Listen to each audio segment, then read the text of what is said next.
नमस्कार दोस्तों, स्वागत है आपका आज के मुख्य समाचारों में। जी हाँ दोस्तों, आपको यहाँ पर देखने को मिलेंगी सुबह से लेकर शाम तक की तमाम बड़ी खबरें मुख्य समाचार ब्रेकिंग न्यूज़ अपडेट्स के रूप में। तो दोस्तों, आप सभी लोगों से रिक्वेस्ट है इस वीडियो को ज़्यादा से ज़्यादा लाइक और शेयर करें। तो चलिए दोस्तों, जान लेते हैं आज की पहली बड़ी खबर। गुजरात, शाही इमाम का विवादित बयान, मुस्लिम महिलाओं को टिकट देना इस्लाम के खिलाफ। जी हां दोस्तों, गुजरात में विधानसभा चुनाव के दूसरे चरण की वोटिंग से ठीक एक दिन पहले अहमदाबाद की जामा मस्जिद के शाही इमाम शब्बीर अहमद सिद्दीकी ने बड़ा बयान दिया। सिद्दीकी ने चुनाव में मुस्लिम महिलाओं को टिकट देने पर आपत्ति जताई है और खुलकर विरोध किया है। उन्होंने इसे इस्लाम के खिलाफ बताया। इसके साथ ही इस्लाम को कमजोर करने की साजिश करार दिया। सिद्दीकी ने कहा कि इस्लाम को कमजोर किया जा रहा है। क्या कोई मर्द नहीं बचा है टिकट के लिए? शाही इमाम शब्बीर अहमद सिद्दीकी ने कहा कि इस्लाम की बात आई है तो बताना चाहेंगे कि अभी यहाँ लोग नमाज पढ़ रहे हैं, क्या एक भी औरत नजर आई? इस्लाम में सबसे ज्यादा अहमियत नमाज को है। अगर औरतों का इस तरह के लोगों के सामने आना इस्लाम में जायज होता तो उनको मस्जिद से नहीं रोका जाता। मस्जिद से क्यों रोक दिया गया? क्योंकि औरत का इस्लाम में एक मकाम है, इसलिए जो कोई भी औरतों को टिकट देते हैं वे इस्लाम के खिलाफ बगावत करते हैं। इसके बाद दोस्तों, अगली बड़ी खबर। राहुल गांधी ने बताया अपनी छवि का असली सच। कहा, पहले वे 24 घंटे मेरी वाही करते थे।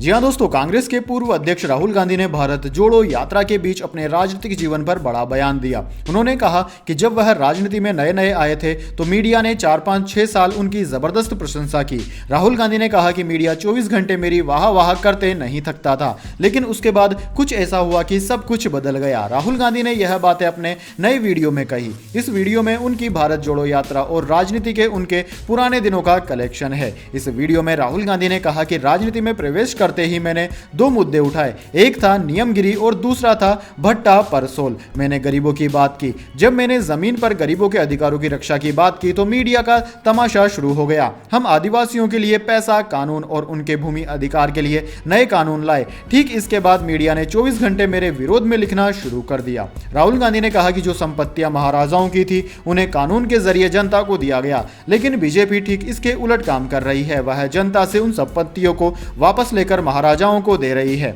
उन्होंने कहा कि बीजेपी उनकी छवि खराब करने के लिए हजारों करोड़ रुपए पानी की तरह बहा रही है, लेकिन कमाल की बात यह है कि इसके बाद भी वैसा नहीं हो रहा है। कैसी भी स्थिति हो, सच बाहर निकल कर आ ही जाता है। इसके बाद दोस्तों, अगली बड़ी खबर। देशव्यापी प्रदूषणों से डर गई ईरान की सरकार, हाथ कर दिए खड़े, मॉरलिटी पुलिस को किया भंग। जी हां दोस्तों, लंबे समय से हिजाब के कड़े कानूनों के खिलाफ चल रहे प्रदर्शनों के आगे ईरान सरकार ने अपने कदम पीछे खींच लिए हैं। मीडिया रिपोर्ट्स की माने तो अटॉर्नी जनरल मोहम्मद जफर मोतोजारी ने कहा है कि मॉरलिटी पुलिस को अब भंग कर दिया गया है क्योंकि इसका न्यायपालिका से कोई संबंध नहीं है। दोस्तों, आपकी जानकारी के लिए बता दें कि मॉरलिटी पुलिस को गश्ते इरशाद के नाम से जाना जाता है। रिपोर्ट्स की माने तो जफर मोताजारी का यह बयान एक धार्मिक कार्यक्रम के बीच तब आया जब उनसे किसी ने पूछा कि गश्ते इरशाद को क्यों भंग किया जा रहा है। दोस्तों, आपकी जानकारी के लिए बता दें, मॉरलिटी पुलिस का गठन महमूद अहमदीनेजाद के समय में किया गया था, जो ईरान के एक कट्टरपंथी नेता और राष्ट्रपति के तौर पर जाने जाते हैं। उस दौर में इसका काम हिजाब की संस्कृति को बढ़ावा देना था। इसके बाद दोस्तों, अगली बड़ी खबर। गुजरात चुनाव, गांधीनगर में मां हीराबेन से मिलने पहुंचे पीएम मोदी, पैर छूकर लिया आशीर्वाद। जी हां दोस्तों, प्रधानमंत्री नरेंद्र मोदी अपनी मां हीराबेन मोदी से मिलने गांधीनगर में उनके आवास पहुंचे। प्रधानमंत्री मोदी सोमवार को गुजरात चुनाव के दूसरे चरण में वोट भी डालेंगे। दोस्तों, प्रधानमंत्री अहमदाबाद के साबरमती विधानसभा क्षेत्र के वोटर हैं। इससे पहले साल 2019 में मोदी लोकसभा चुनाव जीतने के बाद अपनी मां से हीराबेन से मिलने गए थे। हालांकि इसके बाद कार्यक्रम में व्यस्तता के चलते उन्होंने अपनी मां से मुलाकात नहीं की। हालांकि दोस्तों, कांग्रेस पार्टी हमेशा पीएम मोदी पर यह आरोप लगाती है कि यह एक प्रोपेगेंडा चलाते हैं। अपने मां के मिलने जाने का फोटो हमेशा बीजेपी के द्वारा जारी किया जाता है। इसके बाद दोस्तों, अगली बड़ी खबर। तमाशा बना दिया, हाईकोर्ट ने घर पर बुलडोजर चलाने के मामले में बिहार पुलिस को लगाई फटकार। जी हां दोस्तों, बुलडोजर से मकानों को तोड़ना तमाशा बन गया है। पटना हाईकोर्ट ने हाल ही के एक मामले में बिहार पुलिस को आड़े हाथ लेते हुए यह टिप्पणी की। जस्टिस संदीप कुमार ने कहा कि क्या यहां भी बुलडोजर चलने लगा? आप किसका प्रतिनिधित्व कर रहे हैं, राज्य का या किसी निजी व्यक्ति का? तमाशा बना दिया है कि किसी का भी घर बुलडोजर से तोड़ देंगे। न्यायाधीश ने यह भी कहा कि अगर घर को गलत तरीके से तोड़ा गया है तो वह इस बात को सुनिश्चित करेगा कि इसमें शामिल प्रत्येक अधिकारी की जेब से याचिकाकर्ता को 5 लाख रुपए का भुगतान किया जाए। उन्होंने आगे कहा कि 5-5 लाख रुपए दिलवाएंगे हम घर तुड़वाने का पर्सनल पॉकेट से। अब पुलिस और सीओ मिलकर घूस लेकर घर तुड़वा रहे हैं, ये सब बंद होना चाहिए। जज ने इस मामले में अगली सुनवाई के दौरान सीनियर पुलिस अधिकारी को भी पेश होने के लिए कहा है। इसके बाद दोस्तों अगली बड़ी खबर, 1 करोड़ सालाना पैकेज पाने वाले कर्मचारी ने किया बॉस पर केस, कहा मुझे काम करना है। जी हां दोस्तों, कहते हैं मेहनत की कमाई सबसे पवित्र होती है। अगर आपको सालाना 1 करोड़ रुपए का पैकेज मिले और दफ्तर में कोई काम भी न करना पड़े तो आप क्या करेंगे? इस सवाल पर आपका जो भी जवाब हो, लेकिन आयरिश रेल विभाग में फाइनेंस मैनेजर डरमोट एलिस्टर मिल्स को बिना काम के वेतन लेना बिल्कुल पसंद नहीं। वह काम करना चाहते हैं और इसके लिए उन्होंने अदालत का दरवाजा खटखटाया है। दरअसल दोस्तों मिल्स ने कोर्ट में अपना बयान दर्ज कराया। उनका आरोप है कि उन्हें ऑफिस में बहुत कम काम दिया जा रहा है क्योंकि रेलवे खातों से जुड़े कुछ मामलों पर सवाल खड़े किए गए थे। मिल्स के मुताबिक उन्होंने 2014 में रेलवे ऑपरेटर से जुड़े कुछ अकाउंट्स मामलों के बारे में सवाल उठाए थे, जिसके बाद से उनके काम में कटौती कर दी गई। इसके बाद दोस्तों अगली बड़ी खबर, एमसीडी चुनाव में धांधली पर दिल्ली की सियासत गर्म, चुनाव आयोग के पास पहुंची बीजेपी और आम आदमी पार्टी। जी हां दोस्तों, दिल्ली नगर निगम की 250 सीटों के लिए आज सुबह 8 बजे से वोटिंग हो रही है। इसी बीच राजनीति भी गर्मा गई क्योंकि बीजेपी और आम आदमी पार्टी दोनों ने ही वोटर लिस्ट से अपने समर्थकों के नाम गायब होने का आरोप लगाया। बीजेपी सांसद मनोज तिवारी ने कहा कि हमारे करीब 1000 समर्थकों के वोट काटे गए, तो वहीं डिप्टी सीएम मनीष सिसोदिया ने कहा कि कई लोगों के नाम वोटर लिस्ट से गायब हैं। यह एक साजिश का हिस्सा है। एमसीडी चुनाव के बीच में बीजेपी सांसद ने आरोप लगाते हुए कहा कि वोट काटना और जोड़ना दिल्ली सरकार का काम है। साथ ही कहा कि अगर किसी का 2 जगह वोट है तो वह 1 जगह से वोट कटवा सकता है, लेकिन इसके लिए वोटर ही अप्लाई करेगा, लेकिन उससे पूछे बिना वोट कैसे काट सकते हैं। अरविंद केजरीवाल के कट्टर ईमानदार सरकार को वोट देने की बात पर पलटवार करते हुए मनोज तिवारी ने कहा कि वह कट्टर बेईमानों और भ्रष्टाचारियों के सरदार हैं। इसके बाद दोस्तों अगली बड़ी खबर, भारत जोड़ो यात्रा पर राजस्थान कांग्रेस की फूट का साया, सीएम पद पर सचिन पायलट ने दिया यह जवाब।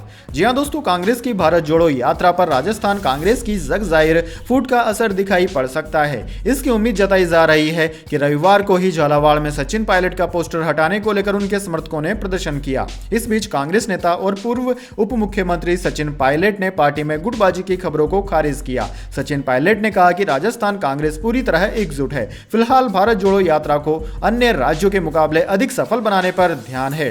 पूर्व उप मुख्यमंत्री सचिन पायलट ने मुख्यमंत्री अशोक गहलोत से दूरियों पर सवाल पूछे जाने पर जवाब में बीजेपी को अफवाह फैलाने का दोषी बताया। सचिन पायलट ने कहा कि यह सब उस पार्टी की ओर से हो रहा है जहां सीएम पद के करीब 1 दर्जन दावेदार है। सचिन पायलट ने कहा कि बीजेपी में गुटबाजी बहुत ज्यादा है। वो पिछले 4 साल में राजस्थान में एक अच्छे विपक्ष का किरदार नहीं निभा पाए। इसके बाद दोस्तों अगली बड़ी खबर, दिल्ली की एयर क्वालिटी फिर खराब, निर्माण और तोड़फोड़ के कामों पर लगा बैन। जी हाँ दोस्तों, दिल्ली में हवा की गुणवत्ता खराब होने के कारण फिर से निर्माण और तोड़फोड़ गतिविधियों पर प्रतिबंध लगा दिया गया है। वायु गुणवत्ता प्रबंधन आयोग ने रविवार यानी कि 4 दिसंबर को AQI के गंभीर श्रेणी में जाने पर यह फैसला लिया। इससे पहले पिछले महीने भी केंद्र के वायु गुणवत्ता पैनल ने अधिकारियों को आवश्यक परियोजनाओं को छोड़कर दिल्ली NCR में सभी निर्माण और विध्वंस गतिविधियों पर प्रतिबंध लगाने का निर्देश दिया था।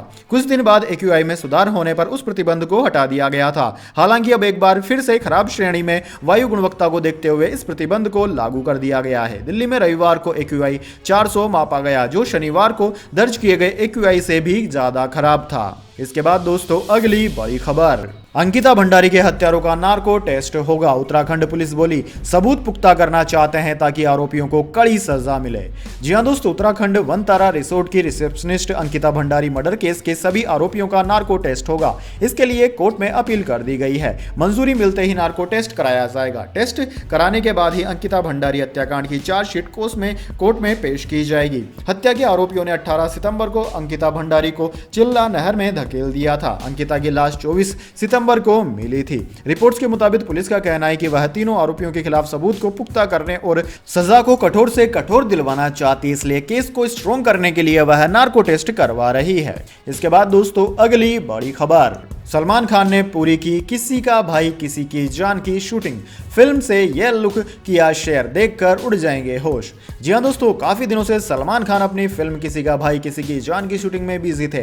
एक्टर ने हाल ही में बताया कि उनकी फिल्म की शूटिंग पूरी हो चुकी है। उन्होंने सेट से एक नई तस्वीर भी शेयर की।